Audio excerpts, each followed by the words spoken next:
that connect us are not limited to this lifetime alone.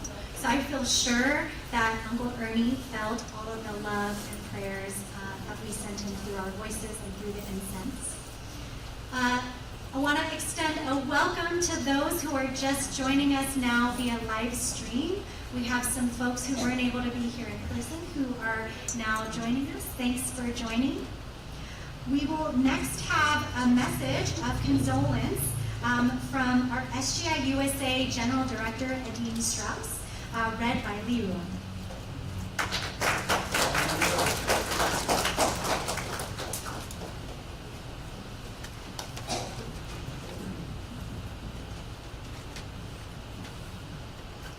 SGI-USA message of condolence. The family and friends of Mr. Ernest Hodges, from the bottom of my heart, I would like to express my sincerest condolences to each of you gathered here today to honor and celebrate the life of Mr. Ernest Hodges, especially his beloved wife, Mrs. Yuki Hodges, and to all his children, grandchildren, and great-grandchildren. Please accept my deepest sympathies. Mr. Hodges was truly a treasured pioneer of our world peace movement. He practiced for more than 40 years, and throughout that period, he gave incredibly of his precious time to lay the foundations of the SGI, providing great support for his family and comrades in faith. I understand that Mr. Hodges was a highly decorated Marine who retired as a Master Sergeant. He received numerous medals and commendations for his bravery, including the Purple Heart, Presidential Unit Citation, Vietnam Cross of Gallantry with Palm Ribbon, and National Defense Service Medal, and many more. As an SGI member, he became a warrior for peace and justice and supported the monthly Camp Pendleton Introduction to Buddhism meeting, where he had dialogues with youth in the Navy and the Marine Corps.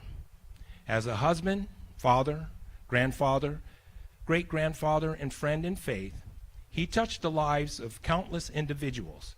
Speaking on behalf of the members of the SGI-USA, please allow me to state how much we appreciate his noble efforts for the sake of humanity. Ikeda Sensei shares, quote, "In the Buddhist view, the bonds that link people are not a matter of this lifetime alone. And because those who have died, in a sense, live on with us, our happiness is naturally shared with those who have passed away. So, the most important thing is for those of us who are alive at this moment to live with hope and strive to become happy. By becoming happy ourselves, we can send invisible waves of happiness to those who have passed away, as we are always together inseparable."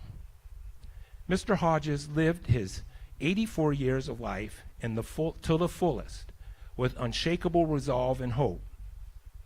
I am confident that he will quickly return to fulfill his new mission as a Bodhisattva and work for Kozen Rufu together with us again. Let us take his valiant spirit to heart and make the most of each day. Through our victories, we can express our appreciation for Mr. Hodges and attest to the beautiful life he lived. I'm sending my heartfelt prayers for the eternal happiness of Mr. Ernest Hodges and for the prosperity and advancement of you all, his family and friends. With my deepest sympathies, Adine Strauss, General Director, February 10, 2024.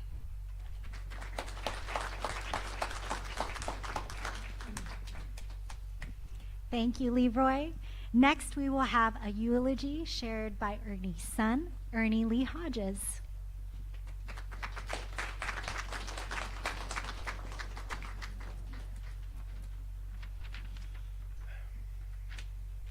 I had to borrow some reading glasses from next door because I couldn't find mine this morning. So, all right. Hi, I'm Ernie. I'm Ernie Jr. Oh. Hi, I'm Ernie Jr. And this is in loving memory of my father. I appreciate you guys coming this afternoon to celebrate his life. He was a great man, great friend, father, inspirator. So, Ernie Lee Hodges was born in Bullitt, Alabama, November 16th, 1939, and passed away peacefully on December 26, 2023. Ernie joined the U.S. Marine Corps and served his country proudly and courageously. He was a well-decorated service member, receiving the Rifle Marksman's Badge, Pistol Marksman's Badge, Purple Heart, Combat Action Ribbon, Presidential Union Citation, National Defense Service Medal, and Republic of Vietnam Campaign Medal. He also got a Service Medal with 2 stars, Good Conduct Medal with 6 stars, Republic of Vietnam Cross to Gallant, and let's see, Republic of Vietnam Unit, I don't even know what that is, and many more medals. Ernie rose through the ranks and retired from the active duty in July of 1980 as a gunnery sergeant. Ernie retired,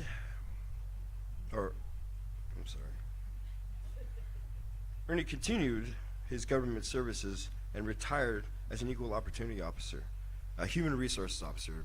You guys don't know. I didn't know growing up what it really was. I really didn't know. All I know is he had an office and he had a secretary. And I used to sleep on his office. I used to sleep in his office on his sofa. So I thought it was really cool. While on military duty in Oceanside, California, he was introduced to his wife, Mitsu Hodges. You guys know her as Yuki.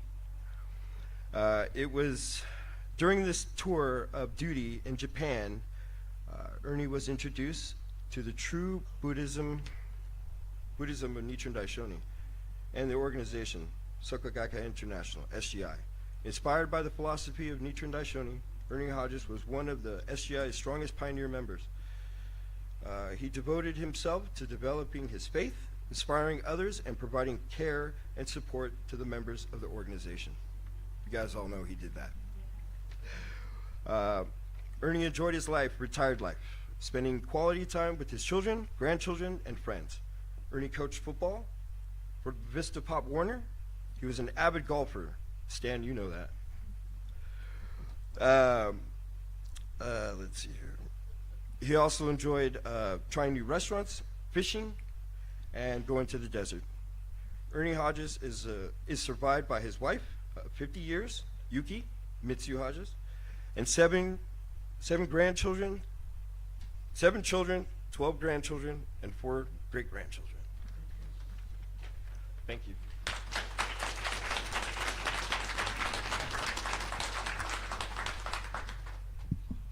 Thank you so much, Ernie.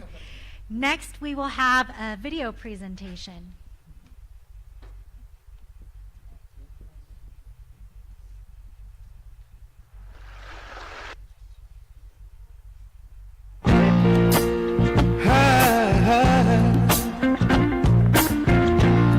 Ain't nothing I can say, nothing I can do. I feel so bad, yeah, I feel so blue.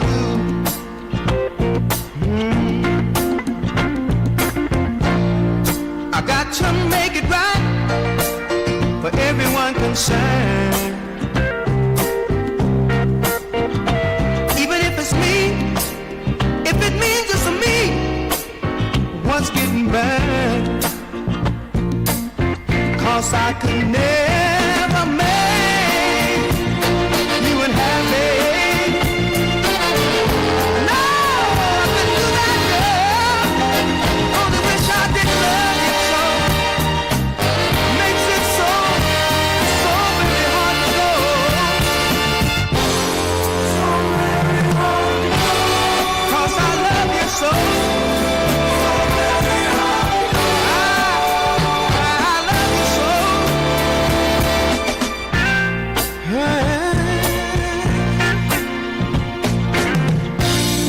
I knew the time would come, I'd have to pay for my mistake. I can't blame you for what you're doing to me, girl, even though my heart aches.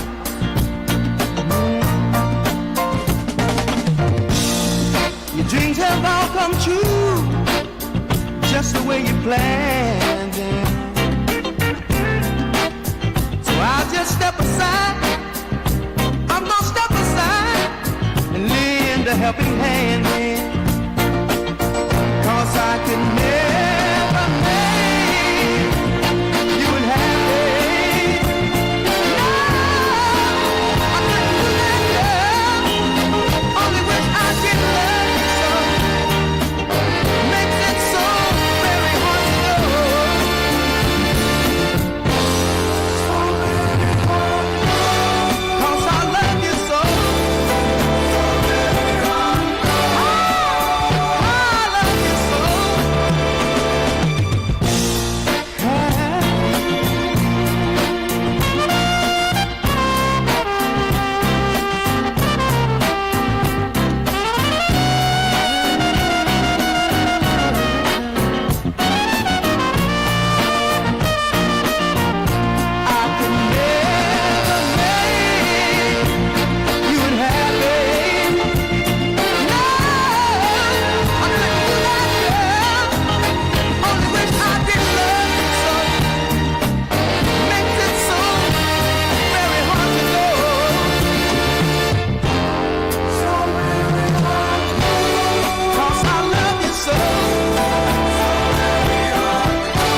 to what we had. The good time that made us laugh outweigh the bad. I thought we get to see forever, but forever's gone away. It's so hard to say goodbye to yesterday.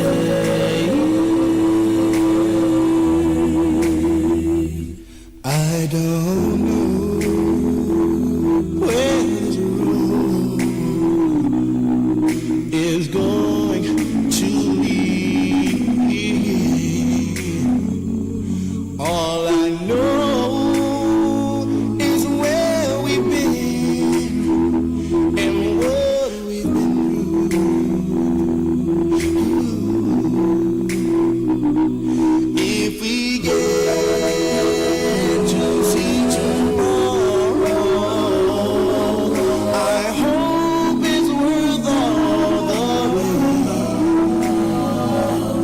It's so hard to say goodbye to yesterday.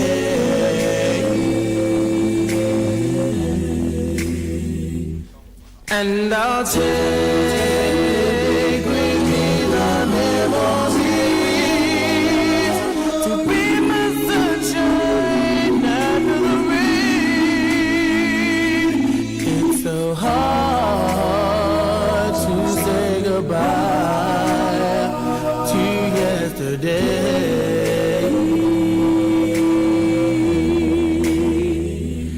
And I'll take with me the memory to be my sunshine after the rain.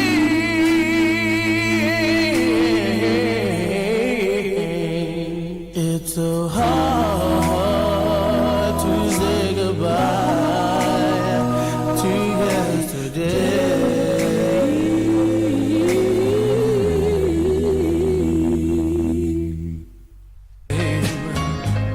As I step down from the train, and there to meet me is my mama and papa.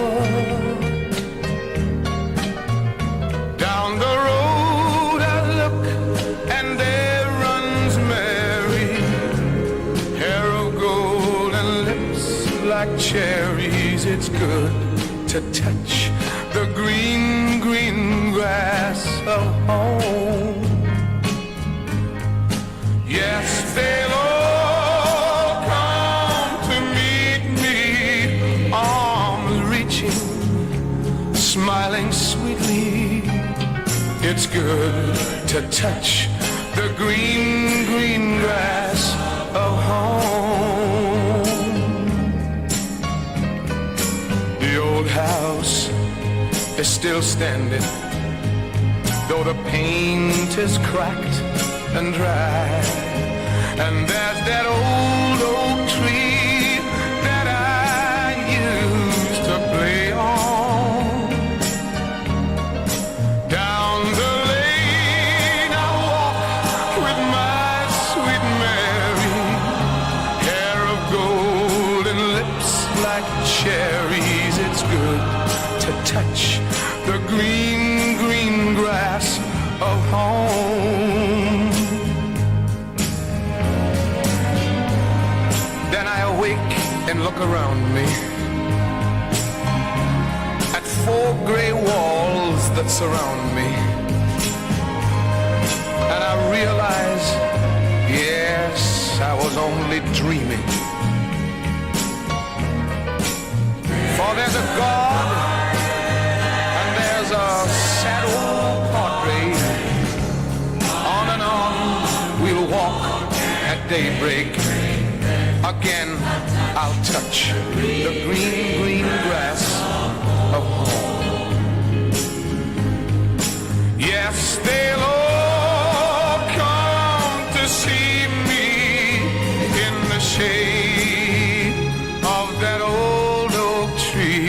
as they lay me neath the green, green grass of home.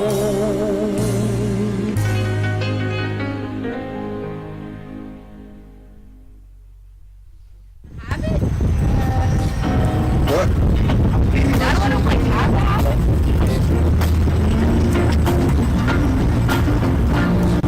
I got to make it right. Yeah, I do. Everyone concerned. Even if it's me.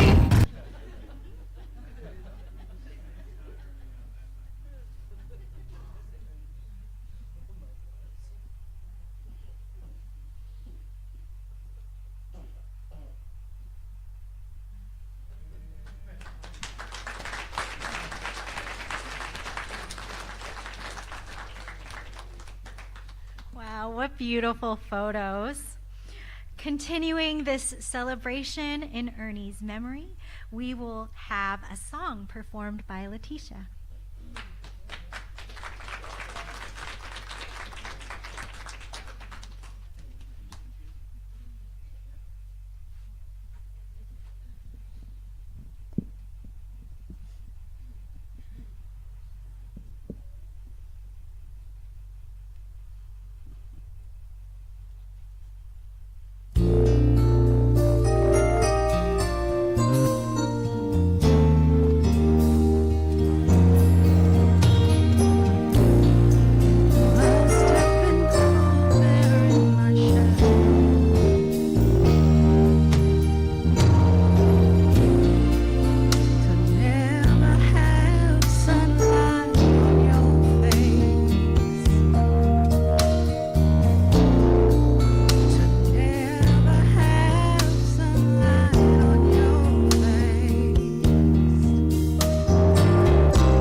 A step behind. Well, I was the one with all the glory, while you were the one with all the strength. A beautiful face without a name for so long.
beneath my wings.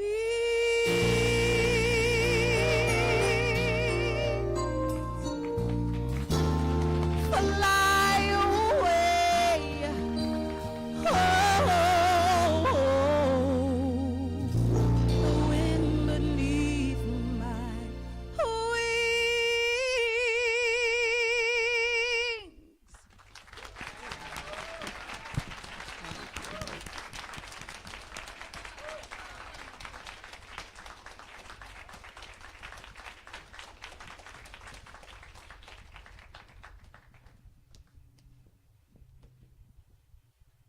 Thank you for that absolutely stunning performance, Letitia.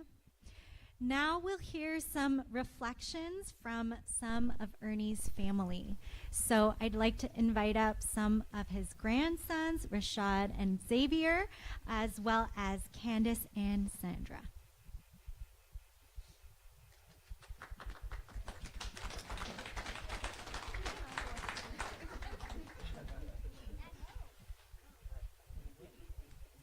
I thought we were all coming together.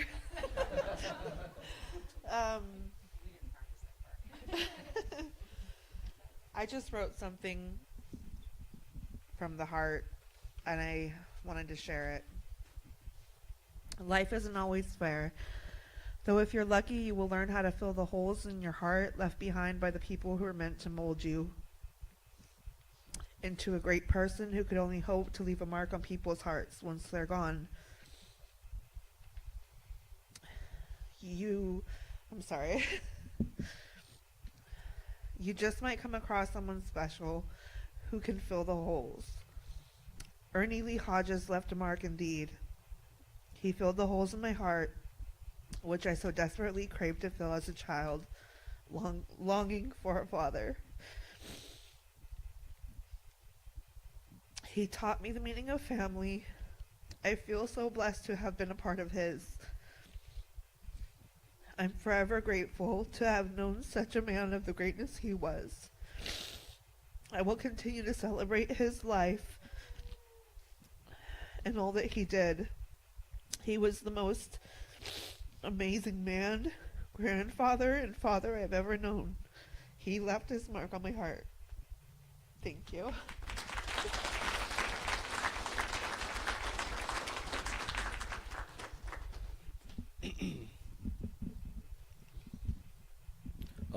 Hello, my name is Rashad.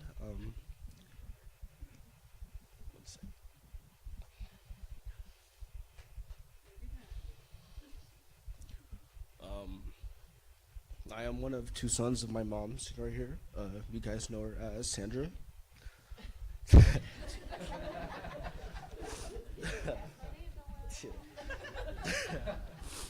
And you could ask my grandma, but I do believe I am still the favorite grandchild.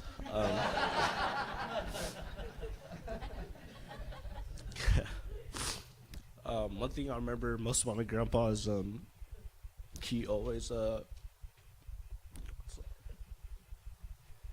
wasn't supposed to cry. This wasn't. He always put others first, and whether it was a car ride, advice, whatever you needed, he was always there for you.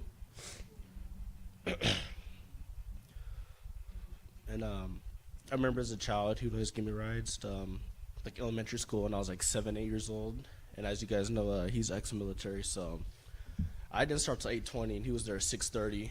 And so I wouldn't be ready, and he'd be honking outside the house, and and I would get out and, what the hell are you doing, boy? Why aren't you ready? Like, Grandpa's school doesn't start till 8:20, so he would start showing up, and he would just come early, and we just watch TV. So watching In the Heat of the Night with them and MSNBC and other shows. And later on, we'd start getting breakfast and doing other things. So it was just more time to spend with them.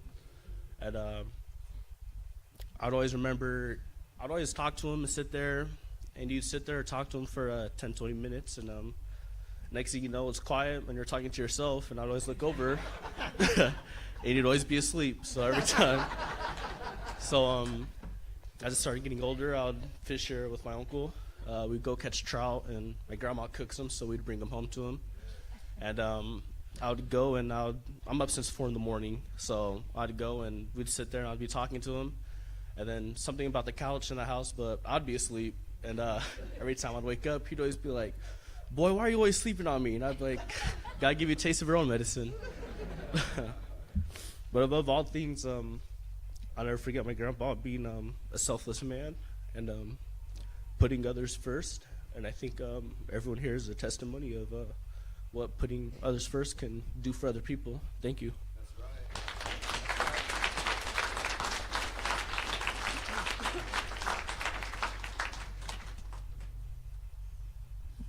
Rashad's right. He's the favorite. He has a giant poster in the house, just him. Where's the rest of us? Good afternoon. I would like to start by thanking you all that are here today or watching on the live stream and taking the time out of your day to be with us, celebrating a great friend, husband, father, grandfather, and great-grandfather. He was caring, determined, a provider, had a good sense of humor, and a selfless person. My name is Xavier. I'm the son of Michelle. I'm the oldest of the grandkids. I've known Grandpa for 29 years. And to be able to say that, I am lucky, and that's an understatement. It's been a blessing that I'm truly grateful for and will be for the rest of my life. One of my memorable times with Grandpa is our first fishing trip. Why are you laughing already? I was about 8 or 9 years old, and Grandpa had asked me if I wanted to go fishing. And I said yes. Little did I know how early you had to be there. Grandpa probably thought I wasn't going to get up and make it. But I was so excited, and I didn't need an alarm clock. I could just hear his footsteps in the hallway. And I'm like, oh, he must be ready. But when we got there, I was scared. He had a boat. I had to put a safety jacket on. I was like, man, what's going on? What are we doing? And I was hoping I didn't have to touch any of the fish either. And being Michelle's son, we all know we don't like touching stuff, you know. Grandpa had this fish radar that would let us know that there were fishes. So we just got in the boat, and I had already put the pole line down in the water. He was so mad because he was the captain of the boat. And that's not what you do. So I was a rookie. But it worked. A fish got on the hook, and we reeled it in. First one of the day. That was the only one I caught for the day. And Grandpa and Ernie caught a total of 10 more fishes. I wasn't patient enough to leave the pole in the water, but he was teaching me patience. Or at least I thought. Just sometimes it didn't work with fishing. Other time I went fishing with him, I was a lot older. This time I kept reeling it in, casting out, reeling it in, cast it out. He said, "You're not going to catch any fish if you keep doing that, boy, and you're scaring all the fishes away by talking." I was like, well. So what happened was I caught one before he did. Oh, was he mad. He said, "You scared them all that direction." I said, "What?" We reeled it in. I said, "Oh, no, Grandpa, you got to get this fish. It's flapping everywhere, all over the place." And he said, "Just get the dang thing in, boy." So eventually, he just had to do it, and the boat almost tipped over of him trying to get the fish in. And I knew my fishing trips weren't going to be long with him after that. So, but those were the best times I could have with him. The other memory I had was graduation. So I graduated high school in 2012. He was watching with Grandma in the front at Oceanside High School. It took forever for me to get up there because my last name starts with a W, so I'm all the way in the back. As I walked up, Grandpa stood up and told me, "You're the man now." So I've carried that with me every day since then and have made something out of my life. I wasn't expecting him to say that either because he's always been a tough love person, but, you know, I'm glad he did. Although I wasn't born a Hodges, I've always had that representation. There's many stories to tell from my side about Grandpa, but those two have always stuck with me. Here's a quote before I go.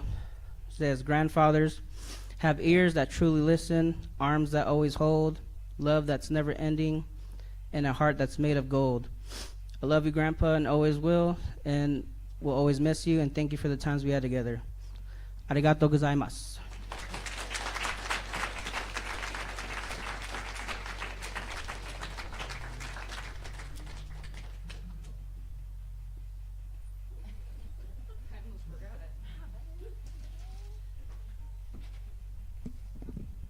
Hi, everyone. I'm Sandra.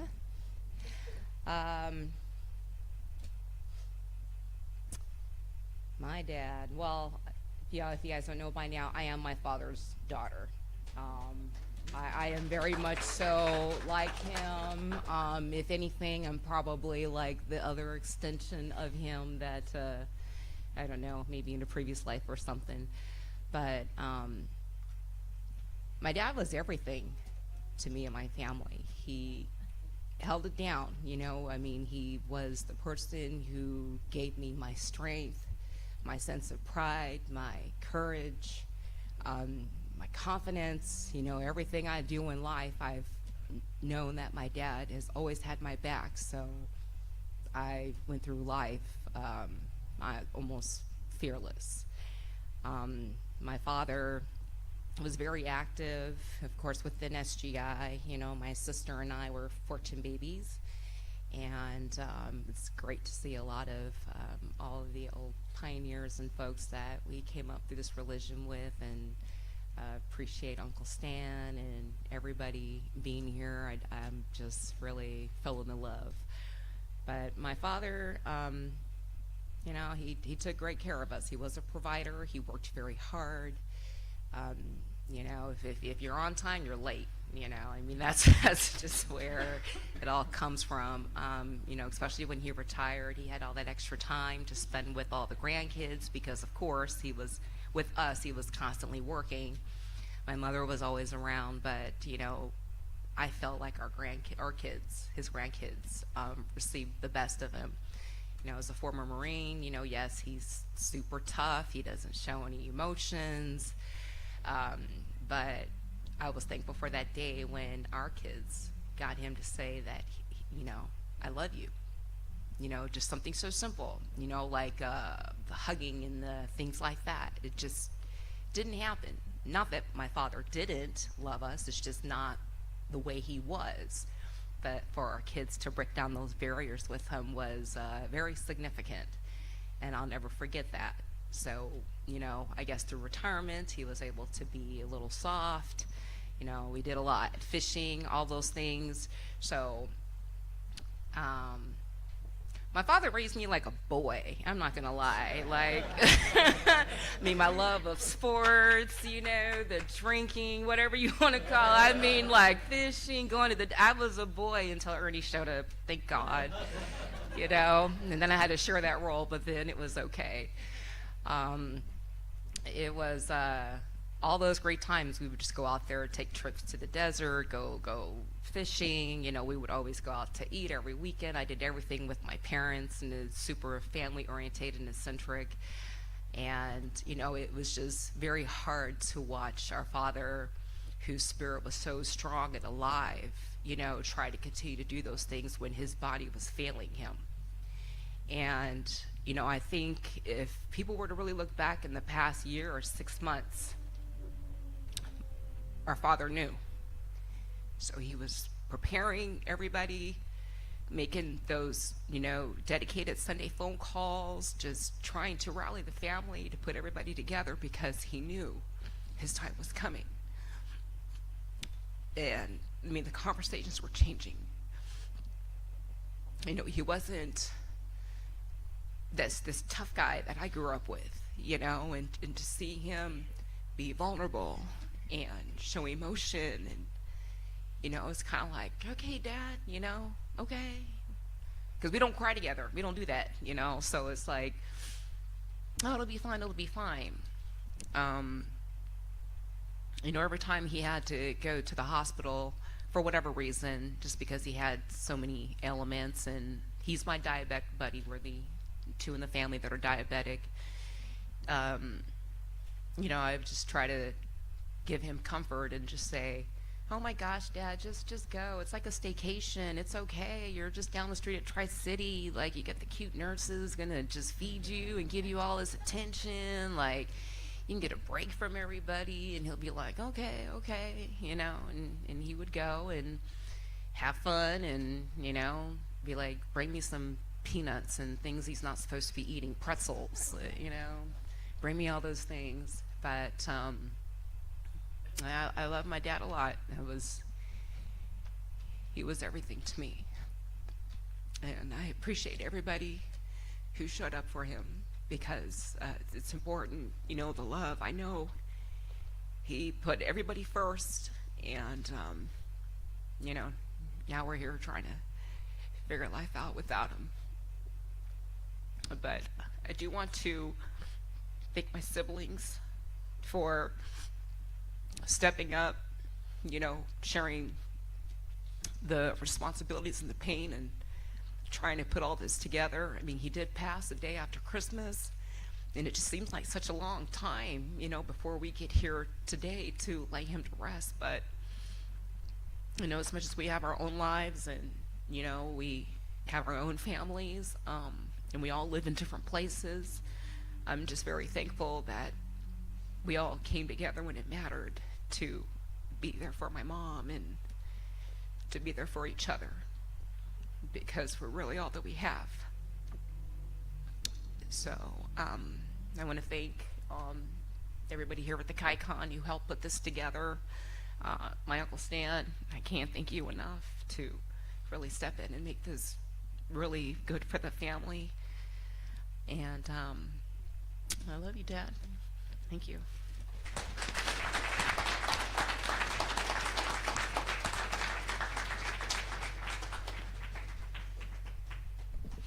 Thank you so much for those beautiful reflections. We'll have some more reflections now from some SGI members. And I want to begin by reading a reflection by a member who wasn't able to be here in person today, but she sent something. So this is from Bet. Bet says, "Ernie and I worked together for SGI as co-district leaders, and he also supported our monthly intro meetings at Camp Pendleton to encourage the young men. He was always sharing his wisdom, his humor, and always had time to encourage everyone to share our Buddhist practice. Even when he was seriously ill, having come from dialysis, wearing oxygen, he inspired me with his faith and his humanity to encourage everyone he met. He was my co-leader, my friend, and my inspiration."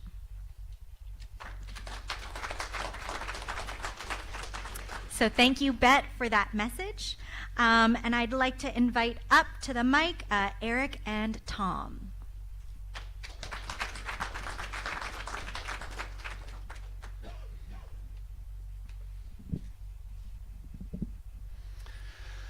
Hi, everybody. I'm so honored to be with you today, Stan, and all of you that put this together. Thank you so much. Today we honor our dear friend and comrade, Ernie Hodges. In his passing, I am reminded of the profound impact one person can have on so many lives. I moved from LA to North County 28 years ago, and Ernie was among the first of the SGI members that I met. And I have to admit, I was really intimidated, kind of afraid of him. Being a Marine myself, he had that drill instructor vibe. And I was nervous, being around him. But as soon as I was able to work with him in that first year, I quickly saw his deep compassion and such a warm heart that he kept neatly tucked away behind that tough guy facade. In the almost 30 years that I worked alongside with Ernie, I was continually struck by his unwavering dedication to others, especially the younger members of our community here. Ernie always did what he said he was going to do. He always showed up when he said he was going to show up. And he never, ever missed the opportunity to encourage youth, ever. He would go out of his way to have those one-on-one dialogues. He had this remarkable, as you all know, this remarkable ability to uplift everybody around him. And he always found humor in the most mundane topics. He was more than just a friend. He was a source of inspiration. His pragmatic optimism and his fierce compassion touched the lives of everyone he encountered. And when the going got tough, he faced life's challenges with courage and honor, never complaining, teaching us all valuable lessons about perseverance and determination until the very, very end. As I reflect on our short time together, I remember the many moments of joy and laughter he brought to our lives, and I will cherish those memories and the laughter and the love for this practice and our Buddhist community that we all shared with Ernie. Though he has transitioned to his next mission, his spirit will live on in our hearts, and we will all meet again. Today, as we say goodbye to our dear friend Ernie, I take comfort in knowing that he has left an indelible mark in all of us, and that his example of life well lived will continue to inspire me to live well. Rest in peace, my good friend. Your physical presence will be missed, but your spirit will live on in the lives of all of us that were fortunate enough to know you. Semper Fidelis.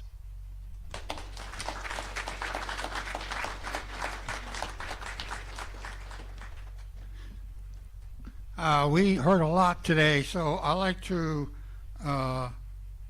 give you a little reflection of Ernie on a different level.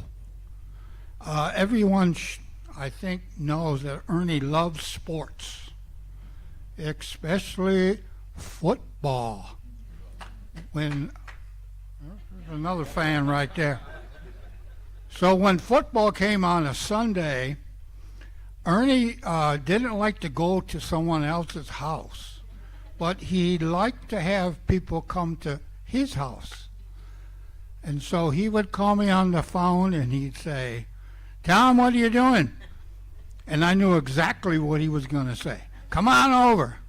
Oh, and then he would say, "Oh, by the way, don't just bring a six-pack, at least a 12-pack or better." So we would watch the game or games, and he was a little bigger than me. So I drink one beer, he drink two. I drink two, he drink four. Next thing you know, you say, "I think we need to go to the store, Tom." So by the time I staggered back home, my wife knew I was at Ernie's house. A couple other things I really enjoyed about Ernie. You could see it in his eyes. He loved his family. I mean, a lot of people, you can't see it in their eyes, but he was like a drill instructor, of course, and he had an anger nature, of course, but he loved his family. Don't say anything bad about his family. And then the other thing was he was such a fighter for Kosen Rufu, which means world peace. I can remember so many conventions that he would participate in, and whatever it was that you wanted him to do, he would do. May it be drive a truck or go somewhere, whatever it was, he was really that ideal person that was really trying to promote peace in the world. So I like to quote from our sensei, President Ikeda, and this is kind of like what he says about Ernie. "I am sure there will be many hardships and challenges ahead because Ernie is gone. But please don't let them defeat you. You and your family living happily will serve as proof of Ernie. Please become so happy that you will be the envy of all around you. I know that this will definitely happen. So again, thank you for letting me say a few words on behalf of Ernie.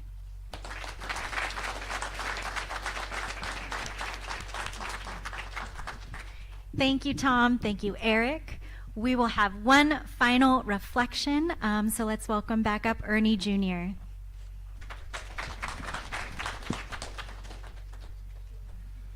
Hi, everybody. I wanted to thank everybody for showing up for my father.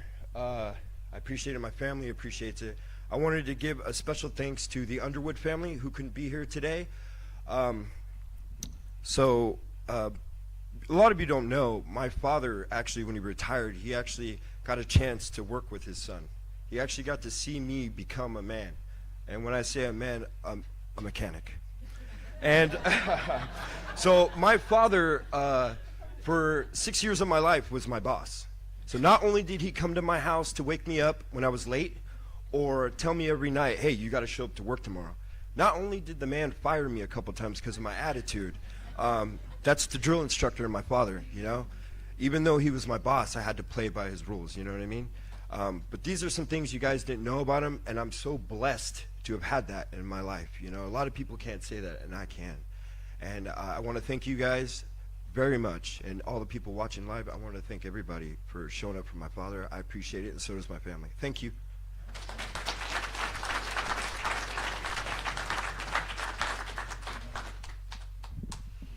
Thank you, everyone, for those beautiful reflections. We will now have some words of encouragement by Stan Wong.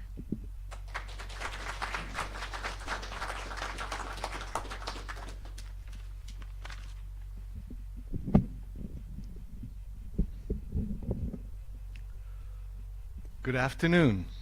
I'm Stan Wong, Ernie's Spud Bud. I've never done this before, so if I mess up, please help me go with it, okay? First, I want to thank the Hodges family for sharing this ceremony with us. And thank you, Bet, Michi, Stephanie, and all the SGI members behind the scenes, and the non-SGI members helping us behind the scenes, and for sharing all your memories today. Thank you, Letitia, for your beautiful song. Thank you, Allie, for being MC for your Uncle Ernie. That's right. And thank you to you for taking part in this celebration today. Thank you all for making this such a beautiful celebration of life for Ernie and his family. I'd like to share with you now the Buddhist perspective of life and death and some encouragement from Ikeda Sensei. From the Buddhist perspective, life and death are two phases of a continuum. Life does not begin at birth nor end at death. Everything in the universe, from the invisible microbes in the air we breathe to the great swirling galaxies, passes through these two phases. Our individual lives, too, are part of this great cosmic rhythm. Everything in the universe, everything that happens, is part of a vast living web of interconnections. The vibrant energy we call life, which flows throughout the universe, has no beginning and no end. Life is a continuous, dynamic process of change. Nichiren Daishonin explains in one of his letters, quote, Myo represents death, and Ho, life. No phenomena, neither heaven nor earth, yin or yang, the sun or the moon, the planets, or any of the worlds from hell to Buddhahood are free from these two phases of life and death. Life and death are simply the two functions of Myoho Renge Kyo, unquote. Waves appearing on the ocean's surface can be likened to the relationship between life and death. The ocean symbolizes the mystic law of Myoho Renge Kyo. When the conditions are right, a wave rises from the ocean's surface, indicating life, Ho.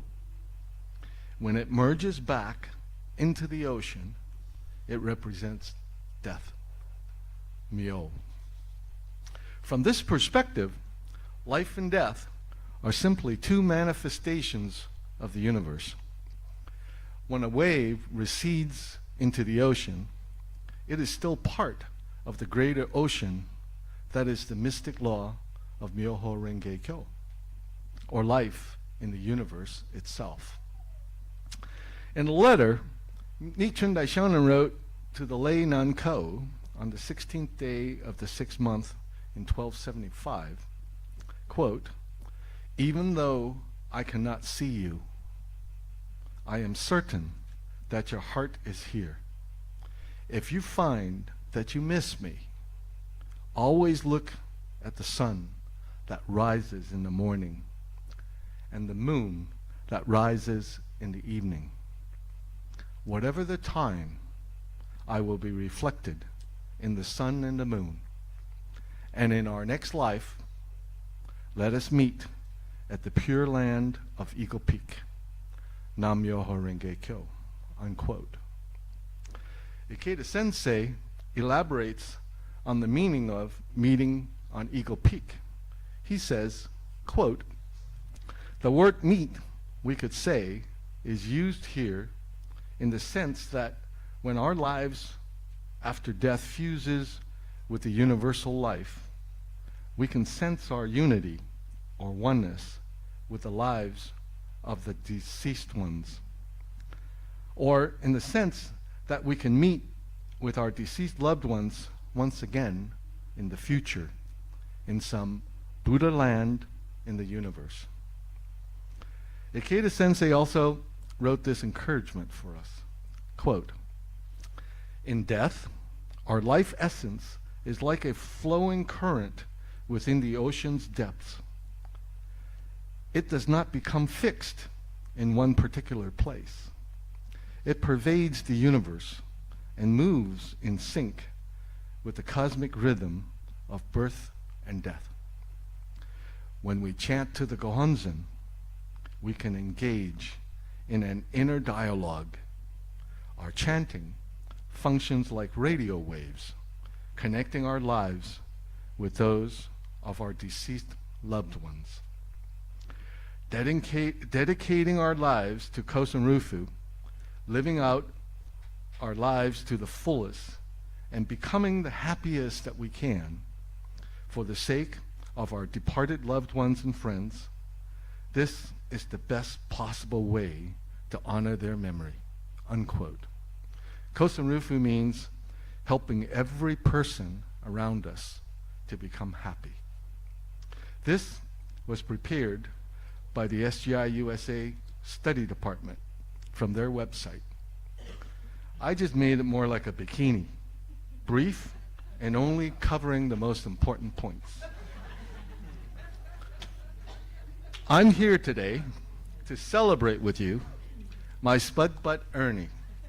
So let me get started.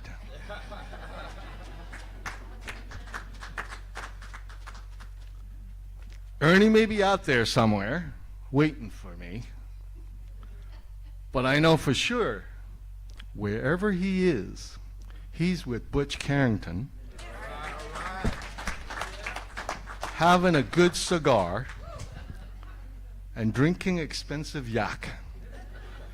That's cognac. And the both of them are telling Ed Gwynn at the same time, "No, Ed, you don't know everything." Oh, how those two love to rag on Ed and mess with him. My better reason to be here today is to help his family and you to celebrate the best things in our lives. They are the people that we love, those who are here and those who have passed, the places we've been together and the memories we shared with them. I met Ernie sometime in late 85, early 86. I had just moved here from Canada, and I didn't know anybody. My wife overheard him talk to a friend, Don Williams, about golfing way back when in that small little old Kaikan in Point Loma. She asked if they would take her husband, me, golfing with them. And Ernie, with his big heart, of course, says, sure. I golfed with them numerous times at Camp Pendleton. Don would always bring a big bag of potato chips, one of those things I can't resist. And Ernie would have a cooler with ice, and I'd bring an 18-pack of Budweiser because they were always on sale at the 7-Eleven, and Ernie's favorite. After 18 holes of golf, a 6-pack each of Budweiser, he's called me Spud Bud ever since. Ernie was a pretty lucky guy. In the 15 years or so that we've been playing poker at Butch Carrington's garage, he was the only one that's ever had a royal flush. I have pictures. That is a treasured memory. He was shot twice in Vietnam. One may ask, what's lucky about that? Well, he survived twice. The yin and yang of Myoho Renge Kyo. Ernie told me a story recently that I just love, and I've shared it a few times now. Some months ago, he was very sick. He could not speak. He was very upset because he could not chant. He had no voice. When his voice came back a little, his daughter told him he needed to chant. Ernie asked his daughter, "Why'd you tell me to chant since you don't chant yourself?" She replied, "Because when you chant, Dad, it makes you happy. And when you're happy, everyone in the family is happy." Is that about right, Twanda? Oh, yeah. So, if you're still wondering why we chant, because to you, like me, there is no magical, mystical in life or in science. Chanting is for bringing forth from within courage, compassion, and fortitude at the most crucial moments in our lives, when doing the most difficult things we do, but dread doing. By the way, one doesn't have to give up one's beliefs or their religion to chant or practice this philosophy. I now look at his beautiful family, his pride and joy. He was always bragging about you to me on what you're doing. So please keep it up. Because when I see you or hear about your successes, I will always remember my Spud Bud Ernie telling me how good you are. Keep going.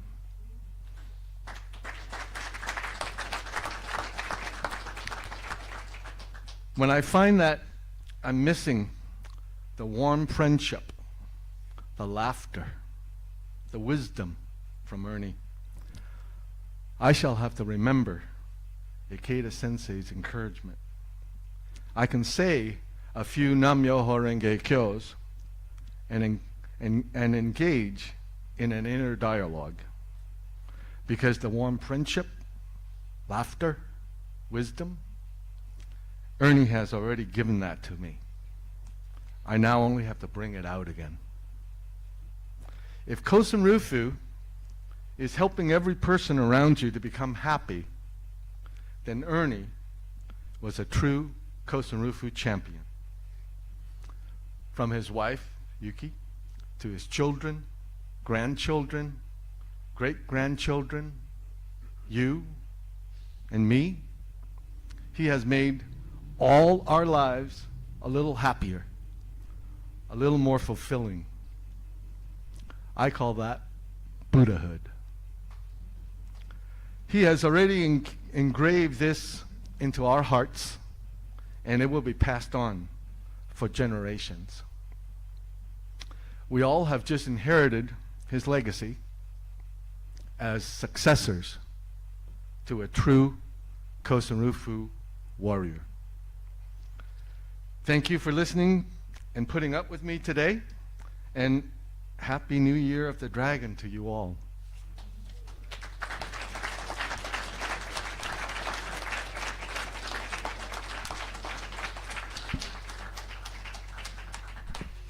Thank you very much, Stan, for those words of encouragement. At this point, we will be ending the live broadcast. So if you joined us via YouTube, thank you so much for tuning in. We are going to close this ceremony, this celebration of the life of Ernie Hodges by chanting together Nam Myoho Renge Kyo 3 times.